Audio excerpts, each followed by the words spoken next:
The Council report identified structural vulnerabilities in the short-term funding markets, particularly the tri-party repurchase or Repo market.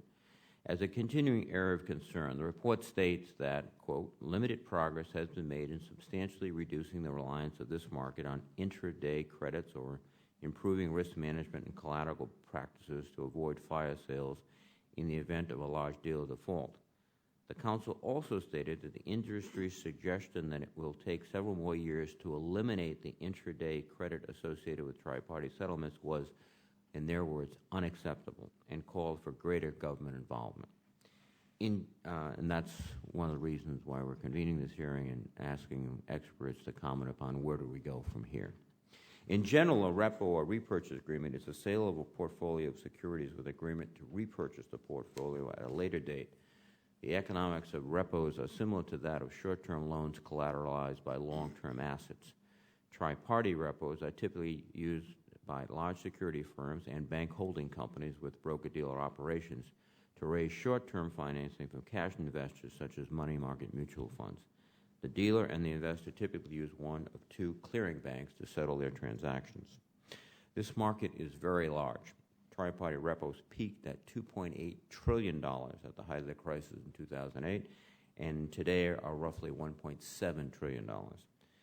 Three major weaknesses of the tri-party market were highlighted by the 2008 financial crisis.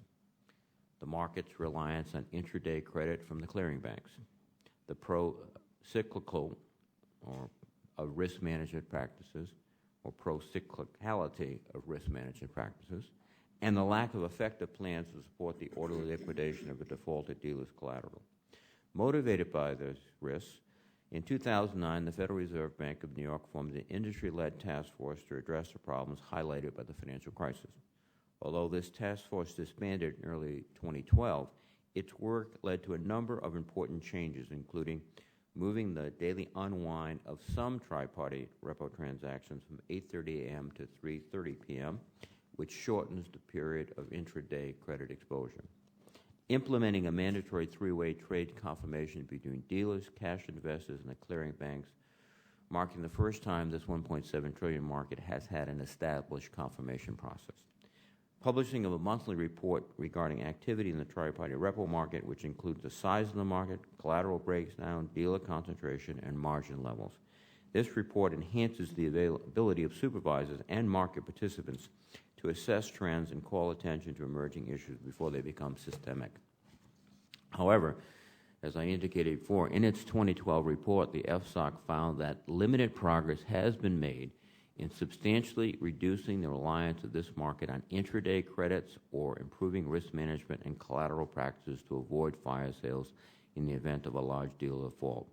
The Council has also stated that the industry's suggestion that it will take several more years to eliminate the intraday credit associated with tri-party settlements was unacceptable.